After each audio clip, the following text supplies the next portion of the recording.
Don't beat opposition. No. Deal with errant citizens. There is a difference. That's why I tell the opposition, when you want to do demonstration, that is legitimate. But when you do riot, then we shall also become rioters. Demonstrate, don't riot.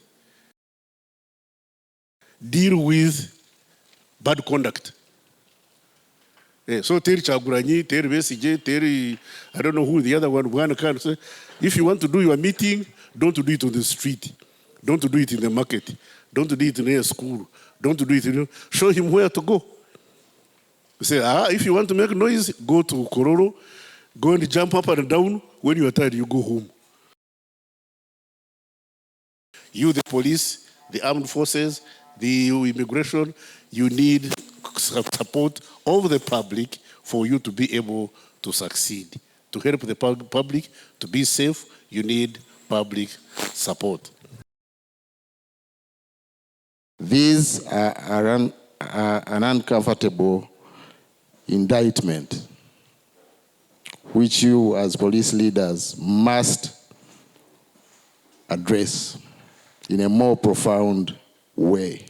You need to continue to address in a meaningful way the welfare of the force and the working environment with all the necessary critical enablers to do the job more effectively.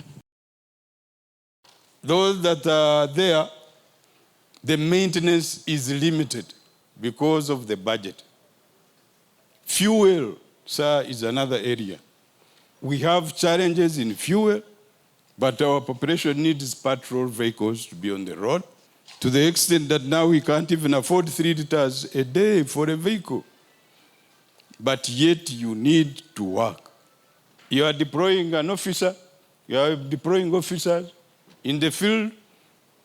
Now they are now taking 1 meal. I don't know for how long, whether Mr. Degu will maintain them up to the end of this financial year.